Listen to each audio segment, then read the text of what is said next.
दरिया चढ़ गए। मैनू इंसाफ दवो, मैनू इंसाफ दवो, मैं कुछ नहीं और चाहती, मैनू इंसाफ दवो बस। जनाब साडी हेल्प की जाए, साडे ते इंसाफ होया जाए। तुहाडी एक मिन्नत और मुल्जमान के मुताबिक 2 लाख रुपए उन्होंने यासीन को देना थे, लेकिन यासीन बार बार मुतालिबा कर रहा था और तंग कर रहा था। वो जान छुड़ाना चाहते थे लाश के साथ, और ऐसा जुल्म किया गया कि लाश का अंगूठा ही गायब कर लिया ताकि वहां पर यासीन के अकाउंट में मौजूद रकम अपने अकाउंट में मुंतकिल की जा सके, और 10 लाख रुपए कातिलों ने अपने अकाउंट में मुंतकिल भी कर लिए।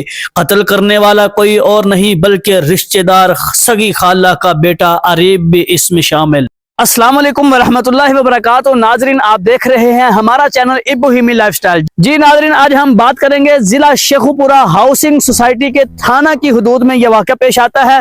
जी होता कुछ इस तरह से है कि एक 15 पर कॉल आती है जी पुलिस वालों को कि हमारे मोहल्ले में, हमारी गली में एक गाड़ी खड़ी है, ब्लैक कलर की होंडा, और लावारिस गाड़ी सुबह से खड़ी है। पुलिस वहां पर मौके पर पहुंचती है, देखती है गाड़ी खड़ी है और गाड़ी की डिग्गी से खून आ रहा है। अब जब गाड़ी की डिग्गी खोली जाती है तो पुलिस को उसके अंदर से एक तोड़ा मिलता है। तोड़े के अंदर लाश होती है और उस लाश को रस्सियों से बांधा हुआ है।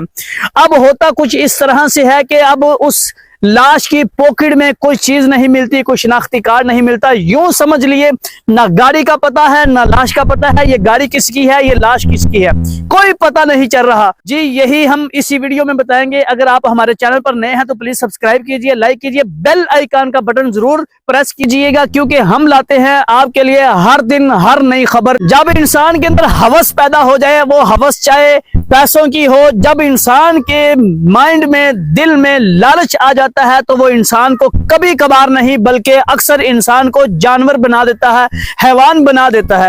होता कुछ इस तरह से है कि फैसलाबाद में रहने वाली एक बहन जिसका नाम है नुसरत बानो, इसका मियां वफात पा चुका है। इसकी जिंदगी का सहारा इसका एक ही बेटा यासीन, इसका नाम है। 19 साल इस बच्चे की एज है। यासीन की वालिद की तरफ से कुछ इसको विरासत में दुकान मिलती है। अब यासीन उस दुकान को सेल कर देता है, तकरीबन 1 करोड़ 10 लाख की वो पैसा सारा इसके अकाउंट में होता है। यासीन अपने कजन को देता है कुछ पैसे बतौर कर्ज, अरीब को, अपनी खालाजाद भाई को कुछ पैसे कर्ज में देता है, और यासीन बार बार उसको कॉल करता है कि भाई मुझे पैसे वापस करो जो मैंने आपको बतौर कर्ज दिए हैं। वो यासीन मुतालिबा करता है बार बार वो पैसों का, तो वो लोग पैसे दे नहीं पाते। वो सोचते हैं कि क्या किया जाए कि ना यासीन रहे ना पैसे देने पड़े, क्या करें हम। उन्होंने एक प्लान सोचा कि क्यों ना हम यासीन का कत्ल ही कर दें। ये उन्होंने प्लान सोच रखा था। उधर से यासीन की वालिदा अपने बेटे यासीन को कहती है कि बेटा मेरा दिल चाह रहा है अपनी बहन को मिलने के लिए। ये फैसलाबाद से आती है जिला शेखुपुरा भिक्की गांव में, जहां पर उसकी बहन रहती थी। अब वहां से नुसरत बानो चलती है जिला शेखुपुरा भिक्की गांव में आती हैं, खाना वगैरह खाते हैं। इसके साथ और भी रिश्तेदार भी हैं, और ये यासीन अपनी माँ के साथ अपनी खाला को मिलने के लिए आता है। अब खाना वगैरह खाया, खाना खाने के बाद खाला का बेटा, जिनके घर में मेहमान आए हैं, इसी खाला का बेटा, इसी नुसरत बानो की बहन का बेटा अरीब कहता है यासीन आओ थोड़ी देर बाहर चलते हैं। जब ये बाहर निकलते हैं तो अपने 2 दोस्तों को अरीब बुलाता है, उसामा को और हारिस को भी बुला लेता है। ब्लैक कलर की होंडा सिटी गाड़ी है, उसमें ये किसी अनजान जगह पर चले जाते हैं। वहां पर जाकर ये जो अरीब है ये 2 गोलियां यासीन को मारता है, एक सीने में मारता है, दूसरी उसके सर में मारता है। यासीन इन्हीं गोलियों की वजह से फौत हो जाता है। अब इन्होंने क्या किया, जालिमाना इन्होंने काम किया कि यासीन के उल्टे हाथ का ये अंगूठा उतार लिया। इसी अंगूठे के जरिए इन्होंने अकाउंट से पैसे निकलवाए। पुलिस का कहना यह है कि मुल्जमान कह रहे हैं हमने 10 लाख रुपया जो है वो इसका अंगूठा लगाकर हमने निकाले हैं, अपने अकाउंट में ट्रांसफर किए हैं। अंगूठा उतारने का मकसद ये था, चूंकि यासीन के अकाउंट में 1 करोड़ से ऊपर पैसे थे, हम चाह रहे थे कि वक्तन फवक्तन हम इन पैसों को इस्तेमाल करें, अपने अकाउंट में हम कन्वर्ट करें, इसलिए हमने यासीन का अंगूठा भी उतार लिया और यासीन की लाश को एक तोड़े के अंदर बंद करके इसको 32 गज रस्सी से बांध दिया और गाड़ी की डिग्गी में इन्होंने रख दिया। अब कुछ वक्त गुजरा तो मां ने कॉल यासीन को की। मां कह रही है मेरा दिल घबरा रहा है, मेरा अभी तक बेटा घर क्यों नहीं आया, इतनी देर मेरा बेटा कभी रहा नहीं। और मां की ममता जो है उसने उसके दिल के अंदर उभार पैदा किया, दिल घबरा रहा है। मां कह रही है मेरे बेटे को कॉल करें, मेरा बेटा कभी भी इतनी देर घर से बाहर नहीं रहा। इतना खूबसूरत नौजवान 19 साल यासीन, पैसों की खातिर इन जालिमों ने यासीन को, जो मां का एक ही सहारा था, उसको जालिमाना तरीके से कत्ल कर दिया। अब मां बार बार कॉल करती है लेकिन यासीन का नंबर नहीं लग रहा। नुसरत बानो अपने भाई को कहती है, वो भी कॉल करता है लेकिन कोई रिस्पॉन्स नहीं मिलता। अरीब जो है उतनी देर में घर वापस आ जाता है। बड़ी परेशानी की बात बन गई है। रात के 3 बजते हैं तो अचानक थाने से कॉल आती है। अरीब की वालिदा नुसरत बानो को कॉल आ जाती है। जब कॉल रिसीव की जाती है, पुलिस वाले कहते हैं जी ये आपके बेटे की लाश है तो आकर आप बरामद कर लें। मां के पैरों तले जमीन निकल जाती है, मां के हौसले टूट जाते हैं। मां अपने आप में मर जाती है कि ये क्या बना। मरते मराते ये मां अपने बेटे की लाश को बरामद करने के लिए थाना जिला शेखुपुरा हाउसिंग सोसाइटी में पहुंचती है। वहां पुलिस वालों ने इन्वेस्टिगेशन शुरू की कि ये ब्लैक कलर की गाड़ी जिसके अंदर से यासीन की लाश मिली है, इन्होंने इन्वेस्टिगेशन शुरू की कि ये गाड़ी किसकी है। कोई पता नहीं चल रहा ये लाश किसकी, ये भी नहीं पता चल रहा था। सीसीटीवी कैमरों के जरिए पता चला कि 3 नौजवान लड़के इस गाड़ी से निकले हैं। और भी काफी सीसीटीवी कैमरों के जरिए इस गाड़ी का पता लगाया गया। ये शहर के काफी गलियों में, सड़कों में घूमती रही, इनको कोई जगह नहीं मिली एंड इन्होंने हाशम कॉलोनी के अंदर इस गाड़ी को पार्क कर दिया।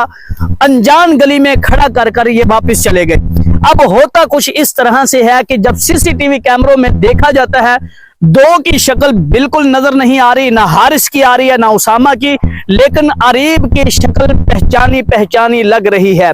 इन्होंने इसी तरह भी शक पैदा हो गया तो इन्होंने जाकर रात को अरीब का दरवाजा नॉक किया। पुलिस ने, ये ऐसे घर से निकलता है जैसे कुछ हुआ ही नहीं।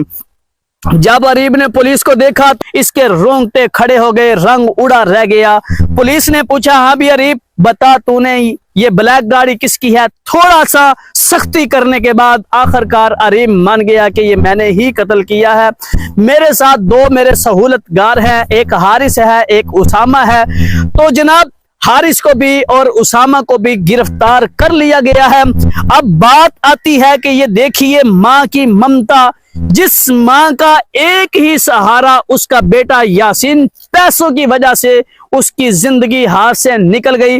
अब मां चीख कर यही आहो बका कह रही है, हमारे आला हुक्मरान से, आला हुकूमत से यही मुतालबा कर रही है, खुदारा मैं एक मजलूम मां हूं, जैसा मेरे बेटे यासीन के साथ हुआ है, मुझे इंसाफ चाहिए। ये सिर्फ इंसाफ की तलबगार है।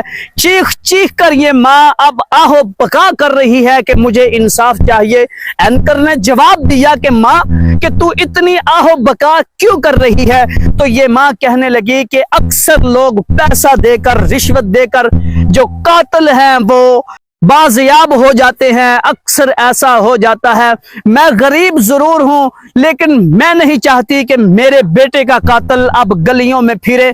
मैं चाहती हूं मेरे साथ इंसाफ किया जाए। मेरे मुसलमान भाइयों, अगर आप भी चाहते हैं कि यासीन को वाकईतन ही इंसाफ मिलना चाहिए, नुसरत बानो के साथ जुल्म हुआ है, अगर आपको लगता है कि वाकई ही यासीन को इंसाफ मिलना चाहिए तो फिर आपको आवाज उठाना पड़ेगी। इसी वीडियो को आप आगे शेयर करें ताकि हर एक तक इस आवाज को हम पहुंचा सकें। जितने ज्यादा लोग इस आवाज को उठाएंगे इंशाल्लाह आला हुक्म पहले भी बड़े अच्छे तरीके से काम कर रहे हैं। 3 घंटे के अंदर उन्होंने लाश का भी पता करवाया, 3 घंटे के अंदर उन्होंने पता करवाया, सारा मुकम्मल किया और मुल्जमान, तीनों मुल्जमान को इन्होंने गिरफ्तार भी कर लिया। जी, ये थी हमारी आज की मुख्तसर वीडियो जो हम आप तक पहुंचाना चाह रहे थे। इंशाल्लाह जैसे जैसे खबर आएगी हमारा तो काम आप तक पहुंचाना है। अगली वीडियो के लिए हमें इजाजत दीजिए। अल्लाह आपको अपने हिफ्ज़ व अमान में रखे, सदा सलामत रहे, खुश रहें। बहुत मेहरबानी, आपने अपने कीमती वक्त से हमारी वीडियो को देखा है। अल्लाह हम सब का हामी और नासिर हो। जज़ाकुमुल्लाहु खैरा।